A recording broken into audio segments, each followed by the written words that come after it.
My name is Allie B. I'm one of our senior content designers, and I work primarily in our open world area. My name is Nick Hernandez. I am a game designer here at ArenaNet, and I am a content designer for the Shing Jae map. So fans can expect from the End of Dragon maps to kind of really feel something new and different that they haven't experienced before. With End of Dragons, things are a bit more differentiated between each of the maps, and each of them has their own unique feel. For Shing Jae specifically, tried our best to make content that hits on all gameplay types, right?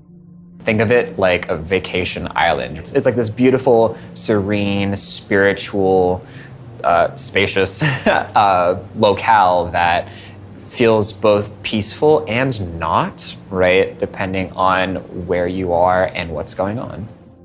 So some of the highlights of the Echovald map are definitely those gargantuan trees, the lake, the rivers that kind of pour into the lake, where you kind of have these underground rivulets and stuff like that, where the player can kind of traverse through there. Definitely those gargantuan trees kind of give you that verticality and freedom of movement we talked about before. So if you've got a sky scale, that's going to feel really cool.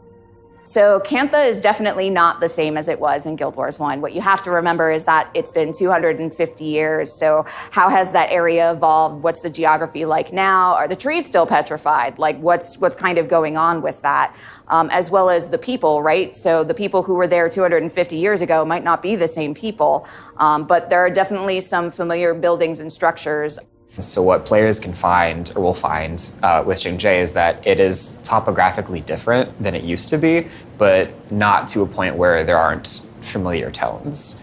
The thing I'm most excited for when we finally get to release End of Dragons is just seeing how players feel about the maps in and of themselves. I would love to see how people feel about all of the work that's been put into the world and the world narrative, and how that gameplay and those stories make people feel. And just get reception on what they think of it. I think it's going to be really exciting.